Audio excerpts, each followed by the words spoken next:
அரியலூர் மக்களே, உங்களுடைய பெயரோ இல்ல இனிஷியலோ எஸ்ல ஆரம்பிக்குதா? அப்போ உங்களுக்கு செம்மையான ஆஃபர் காத்துட்டு இருக்கு. என்னன்னு சொல்றேன் வாங்க. எனக்கு என்னடா தெரியும், கேளுடா. தனிஷா குரூப்ஸின் மற்றும் ஒரு அங்கமாய் புத்தம்புது பொலிவோட நம்ம அரியலூர்ல Tanisha groups health clinic skin and hair care, hair transplant உதயமாகி இருக்கு. உங்களுக்கு முடி உதிரும் பிரச்சனை இருக்கா? இல்ல ஹேர் டிரான்ஸ்பிளான்ட் பண்ண வெளியூர் போகணும்னு யோசிக்கிறீங்களா? இது எல்லாத்துக்குமான தீர்வு தான் தனிஷா குரூப்ஸின் ஹெல்த் கிளினிக். சரி, ஆஃபர் என்னன்னு சொல்லிடுறேன். உங்களோட பெயரோ அல்லது இனிஷியலோ எஸ்ல ஆரம்பிச்சது அப்படின்னா உங்களுக்கு consultation, hair and skin analysis ஃப்ரீயா பண்றாங்க. அதே போல பணம் முதல் மனம் வரை இருக்க எல்லா பிரச்சனைகளுக்கும் மலர் மருத்துவம் மூலமா சரி பண்றாங்க. இதோட சேர்த்து life coach centre, pre and post marital counselling, goal setting மற்றும் உளவியல் சார்ந்த அனைத்து மனக்குழப்பத்திற்கும் தீர்வு தராங்க. இந்த ஹெல்த் கிளினிக் எங்க இருக்குன்னா காமராஜர் நகர் 5th கிராஸ்ல ஸ்டேடியம் பக்கத்துல செந்துரை ரோட்லயே இருக்கு. இவங்கள தொடர்பு கொள்ள ஸ்கிரீன்ல தெரியுற நம்பருக்கு கால் பண்ணுங்க.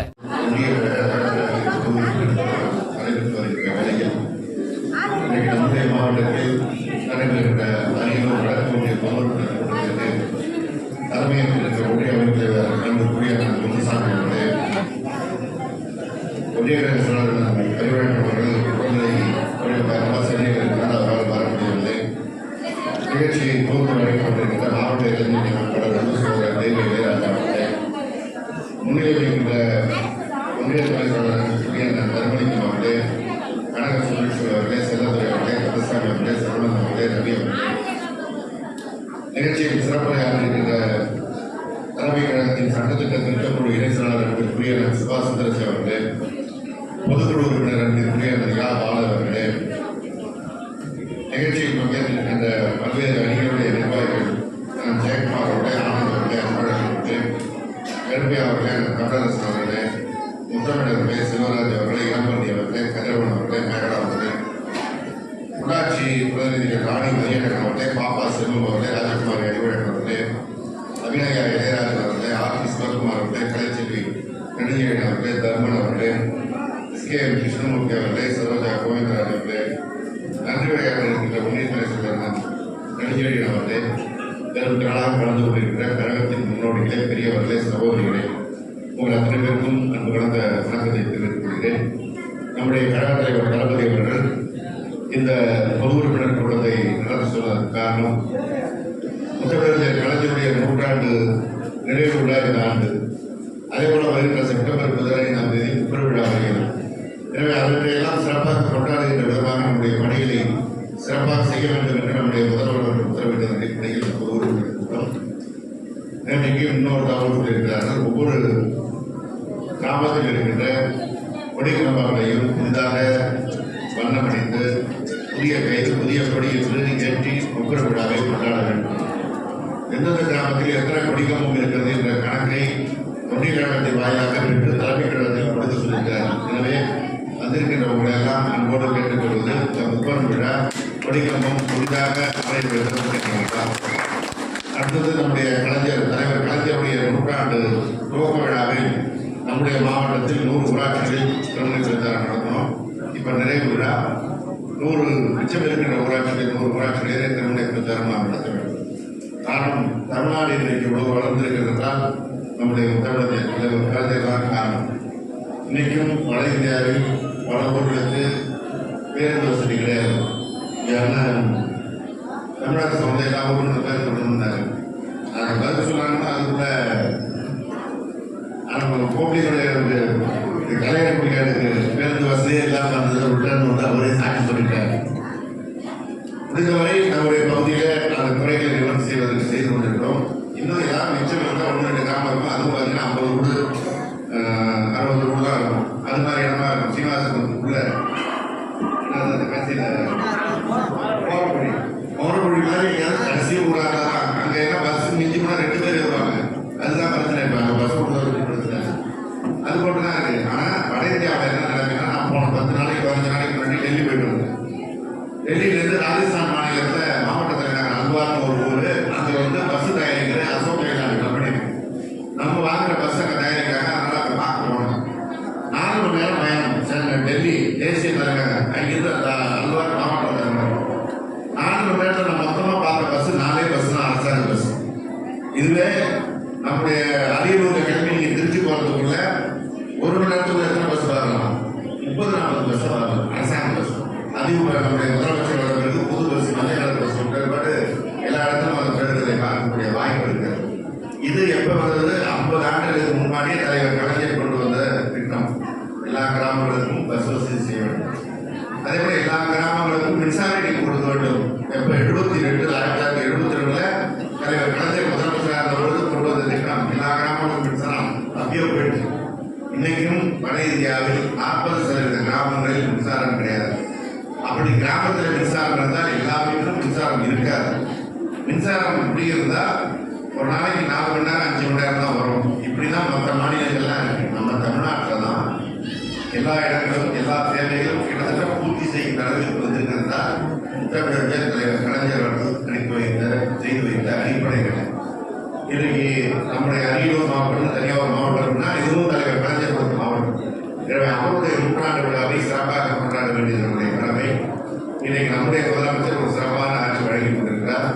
இன்னைக்கு எல்லா குடும்ப தலைவர்களுக்கும் கலைஞர் உரிமை தொகை வழங்க வேண்டும் என்று நடவடிக்கை எடுத்து மாதம் 1000 வழங்குகின்ற திட்டம் முதல் கட்டமாக 1,14,00,000 பேருக்கு போய் சேர்ந்திருக்கு.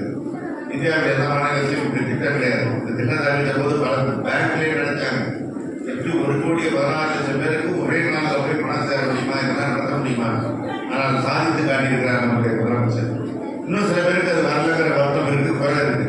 அதுதான் நம்முடைய மாண்புமிகு இளைஞர் மற்றும் விளையாட்டு மேம்பாட்டுத்துறை அமைச்சர் உதயநிதி அறிவித்திருக்கிறார். மிச்சம் இருப்பவர்களுக்கும் கொடுப்பதற்கு விரைவிலே நடவடிக்கை எடுத்திருக்கிறோம். அப்படி வராதவர்களுக்கும் கணக்கெடுத்து கொடுப்பதற்கு நடவடிக்கை கொண்டிருக்கு. அதே போல எல்லாரும் படித்து வர வேண்டும், எல்லா பிள்ளைகளும் படிக்கணும்னு நம்முடைய முதலமைச்சர் உரிமை பெற்ற 2 வருஷத்துக்கு முன்னாடி கொண்டு வந்த அரசாங்க பள்ளியில் உரிமை பெற்றோரை படித்திருந்தால் அவங்க கல்லூரி படிப்பதற்கு மாதம் 1000 வழங்குகின்ற திட்டம். பெண் பிள்ளைகளை கொடுத்தீங்களா, ஆம்பளை பிள்ளைங்களுக்கு எப்போ தருவீங்க கேட்டோன்னே இந்த ஆண்டு அதிகம் ஆரம்பிச்சார் நம்முடைய முதலமைச்சர். தமிழ் புதல்வர் திட்டம் இன்னொரு 5 வருஷம் கழித்து ஒரு கிராமத்துக்கு போனால் இருக்கிற ஒரு 20-25 வயசுல இருக்கிறவங்க கேட்டால் எல்லாரும் கல்லூரி படித்தவர்களாக இருக்கக்கூடிய ஒரு சூழ்நிலை வருவதெல்லாம் நம்முடைய முதலமைச்சர் பார்த்து கொண்டிருக்கிறார். இதெல்லாம் இல்லாமல் கீழே என்ன அவர் ஒரு பள்ளிக்கூடத்துக்கு போறாரு, இருக்கிற பள்ளிக்கூடத்துக்கு ஏன் முகம் சோர்ந்து இருக்கிறாங்க, ஏன்பா சோர்ந்து இருக்கிறேன்னு கேட்கிறாரு. நான் காலையில் சாப்பிடாம வந்தால் நான் பசிக்கிறேன், ஏன் சாப்பிட்டுருக்கிறாரு, அம்மா காலையில் வேலைக்கு இருக்காங்க, நான் சமைக்கிற நேரம் ஆச்சு, சமைக்காம அவங்க வேலைக்கு போயிடுறது, அதனால வந்துட்டோம் அப்படின்னு சொன்னோடனே காலை உணவு திட்டம்னு ஒரு திட்டத்தை கொடுத்துருக்காரு. இப்போ மற்ற திட்டம்லாம் மற்ற மாநிலத்திலாம் பார்த்து காப்பி எடுத்தாங்க நம்ம முதல்வர் திட்டத்தை. இந்த காலை உணவு திட்டத்தை ஒரு நாடே பார்த்து இன்னைக்கு செயல்படுத்துறாரு. இங்கிலாந்து நாடு, லண்டனை இங்கிலாந்து நாடு 100 வருஷத்துக்கு முன்னாடி நம்ம நாட்டை அந்த ஆங்கிலேயர்களோட நாடான இங்கிலாந்தை அறிவித்திருக்கிறார்கள். இனி காலை நேரத்தில் பிள்ளைகள் வெறும் வயிற்றோடு பள்ளியில் இருக்கக்கூடாதுன்னு காலை உணவு திட்டத்தை கொண்டு வரணும்னு சொல்லி அறிவித்தாங்கன்னா நம்முடைய முதலமைச்சர் தான் எல்லோருக்கும் முன்னோடியாக திகழ்கின்ற முதலமைச்சராக இருக்கிறார். அவருடைய காலத்தில் நம்முடைய பகுதிக்கு தேவையான வளர்ச்சிகளை செய்வதற்கு ஒரு நல்ல வாய்ப்பாக, உரையில்லாத வாய்ப்பாக நம்முடைய மாவட்டத்தில் ஒரு அமைச்சர் பொறுப்பை நம்முடைய முதல்வர் அவர்கள் வழங்கியிருக்கிறார்கள். தமிழரசன் அவர்கள் இங்கே நிறைய கோரிக்கைகள் வச்சாரு. போதிய பஸ் வாங்க, அதனாலதான் பழைய பஸ் வரைக்கும் நம்ம ஓட்டிட்டு இருக்கோம். இப்பதான் ஒரு 1500 பஸ்ஸை பழைய பஸ்ஸெல்லாம் புது பஸ்ஸை மாற்றிட்டு இருக்கோம். இன்னும் ஒரு 7000 பஸ் 14 வருஷம் 13 வருஷமா ஒரு பஸ்ஸெல்லாம் எடுத்துட்டு புதுவண்டியை மாற்ற வேண்டியிருக்கிறது. அதெல்லாம் செய்ய இருக்கிறோம். அதே போல கடந்த 3 ஆண்டுகள் மோடியுடைய ஆட்சி நம்ம கூட்டணி நெருங்கிலாம் தெரியும். நம்முடைய அமைச்சராக இருந்த செந்தில் பாலாஜியை 1 வருஷமா சிலையை வச்சு துன்புறுத்திட்டு இருக்காங்க. மோடி நம்ம தமிழ்நாட்டில் தன்னுடைய கை போகவில்லை என்பதற்காக செய்த காரியம். தமிழ்நாடு இந்தியா முழுவதும் இதே போல எதிர்கட்சியை சேர்ந்தவர்கள் ஜெயில் அமைக்கிற வேலையை மோடி செஞ்சதுனா நம்முடைய முதலமைச்சரை பார்த்து மற்ற மாநிலத்தை சேர்ந்தவர்கள் கூட்டணியை உள்ளாக அமைத்து போட்டியிட்டதனால மோடிக்கு தேவையான அளவுக்கு மெஜாரிட்டி எப்படி கிடைக்கும். இப்ப ஆந்திராவை சேர்ந்த தெலுங்கு தேச கட்சியின் துணையோடவும் பீகாரை சேர்ந்த ஐக்கிய ஜனதா தள துணையோட தான் ஆட்சி நடத்த வேண்டிய நிலைமை இருக்கு. எனவே இந்த நிலைமை வருவதற்கு காரணம் நம்முடைய முதலமைச்சர் இந்தியாவுக்கே வழிகாட்டியாக கூட்டணி வைத்தது தான். கடந்த 3 ஆண்டுகளில் அவர்கள் நெருக்கடி இந்த நிலை இப்பொழுதுதான் விலகி இருக்கிறது.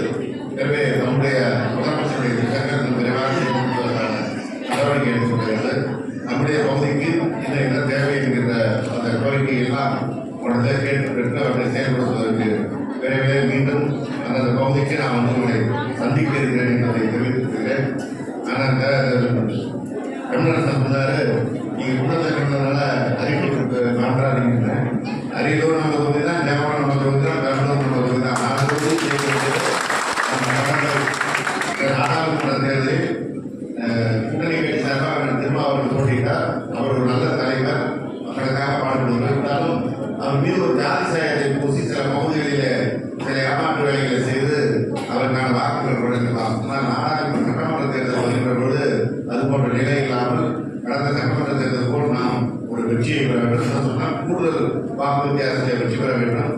அதற்கு நீங்கள் எல்லாம் உறுதுணையாக இருக்க வேண்டும். இப்போ இந்த ஆண்டு களத்தில் ஈடுபடும் திட்டம் துவங்கியிருக்கிறது. முடிந்தவரை எல்லோருக்கும் கிடைப்பதற்கான பணியை செய்திருக்கிறோம். அடுத்த ஆண்டு இன்னும் பாக்கி இல்லாமல் எல்லா வீடுகளையும் பெறுவதற்கு முதலமைச்சர் அவர்கள் நிதி ஒதுக்கிறார்கள்.